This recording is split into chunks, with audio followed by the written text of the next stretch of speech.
नमस्कार दोस्तों, good morning. कैसे हो आप लोग? तो I hope you always happy healthy and blessings. तो आज हम लोग पढ़ेंगे इंडियन पॉलिटी में आर्टिकल्स के बारे में डिस्कस करेंगे कि भारतीय संविधान में कौन कौन से इम्पोर्टेंट अनुच्छेद है। तो आज हम लोग सम इम्पोर्टेंट आर्टिकल्स के बारे में डिस्कस करेंगे। तो आर्टिकल नंबर 14, 15, 16, 17 और 18, टोटल 5 आर्टिकल्स के बारे में डिस्कस करेंगे जो एक ट्रिक्स के जरिए अपन समझेंगे। तो मैं विश्वास दिलाता हूँ कि ये ट्रिक्स एग्ज़ाम टाइम में आपको कम समय में अच्छे से इन आर्टिकल्स को रिपीट और रिमेंबर रखने में आपकी हेल्पफुल रहेगी। तो सबसे पहले हम लोग डिस्कस करेंगे एक इंसान ह्यूमन बॉडी के बारे में, जिसके ये जो आपको दिख रहे हैं, ये मैं आपको एरो से बता देता हूँ कि ये इसका हेड है और ये 2 आंखें हैं, ये दोनों हाथ है, ये दोनों पैर है और नीचे टाइटल है। तो सबसे पहले हम लोग इसके बारे में एक एक करके डिस्कस करेंगे। तो हम लोग डिस्कस करेंगे। तो सबसे पहले आर्टिकल नंबर 14 जो है, आर्टिकल नंबर 14 को माफ़ी चाहता हूँ, आर्टिकल नंबर 14 को हेड के रूप में, आर्टिकल नंबर 15 को आइज़ के रूप में, आर्टिकल नंबर 16 को इसके दोनों हाथों के रूप में, और आर्टिकल नंबर 17 को पैर के रूप में, और आर्टिकल 18 को टाइटल के रूप में हम लोग डिनोट करते हैं।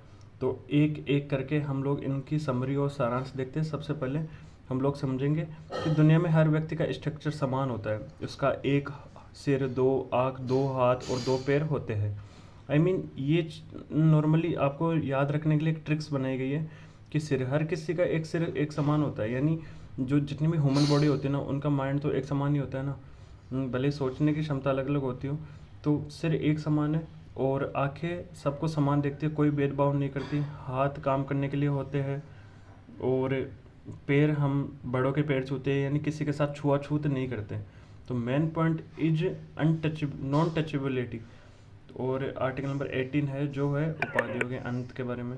तो एक एक करके हम इसको समझते हैं कि सबसे पहले सिर को देखते। आर्टिकल नंबर 14 हमारे दिमाग में याद होना चाहिए कि 14 क्या बताता है। सिर, हर किसी का एक सिर समान होता है, यानी ये समानता का अधिकार बताता है। यानी विधि कानून के समक्ष समानता व विधियों के समान संरक्षण का अधिकार बताता है। यानी समाज में सभी को समान अधिकार देता है, चाहे कोई अमीर हो या गरीब हो।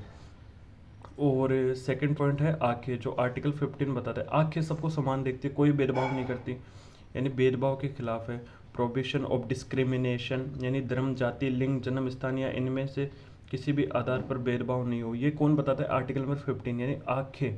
तो ये एग्जाम में याद रखना कि आंखें क्या बताती है? भेदभाव नहीं करती, यानी भेदभाव के खिलाफ है।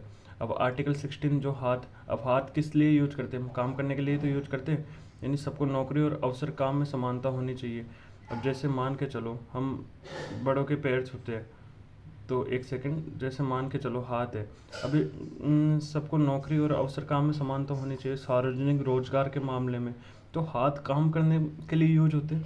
तो हाथ से अपन डायरेक्ट ट्रिक बना सकते हैं कि ये रोजगार के मामले में या मतलब काम करने के लिए समानता होनी चाहिए। तो ये है डायरेक्ट इसका इंटेंशन। और आर्टिकल नंबर 17 देखेंगे, हम बड़ों के पैर छूते हैं, यानी किसी के साथ छुआछूत नहीं करते। तो द मेन पॉइंट इज छुआछूत, यानी अनटचेबिलिटी। तो ये चीज़ क्या है कि ये अस्पृश्यता को समाप्त करती है, यानी छुआछूत को समाप्त करती है और अस्पृश्यता को ख़त्म करता है। सभी लोग, चाहे वो किसी की जाति के हो। तो ये है। और आर्टिकल नंबर 18 है वो उपाधि, टाइटल्स के बारे में है कि व्यक्ति कोई भी हो, हम उपाधि टाइटल्स के आधार पर किसी को ऊंचा नीचा नहीं मानते। तो आर्टिकल 18 यही हमें बताता है कि हमें उपाधियों के आधार पर किसी को ऊंचा नीचा नहीं मानना चाहिए। तो हम इस ह्यूमन बॉडी के जरिए हम लोग ये 5 आर्टिकल्स आराम से ईजिली अपन रिमेंबर कर सकते हैं कि 14 यानी सिर है, सिर एक समान होता है सभी का, तो समानता का अधिकार हो गया। 15 है आंखें, आंखें भेदभाव नहीं करती, तो भेदभाव को समाप्त करने का आर्टिकल से ये, यानी और वो आपको पूरा समरी तो याद होनी चाहिए कि भेदभाव किसके खिलाफ होगा। धर्म, जाति, लिंग, यानी कास्ट, सेक्स, रिलीजियन, इनके स्तर पर ही होता है। और हाथ यानी सार्वजनिक रोजगार के लिए, और पैर, पैर यानी छुआछूत के लिए, और उपाधि यानी टाइटल्स, वो उपाधियों को ख़त्म करने के लिए। तो अच्छा, आर्टिकल नंबर 18 में एक चीज़ और है कि मतलब कोई भी इंसान वो सिर्फ और सिर्फ अपने कानून के अलावा किसी की भी उपाधि अपने बिना शर्तों के धारण नहीं कर सकता। ये चीज़ें पार्लियामेंट से उन्हें राइट की गई है। तो आई होप आपको ये वीडियो अच्छी लगी होगी और बहुत आसानी हुई होगी आर्टिकल्स को समझने में। तो थैंक यू सो मच, मिलते हैं नेक्स्ट वीडियो में।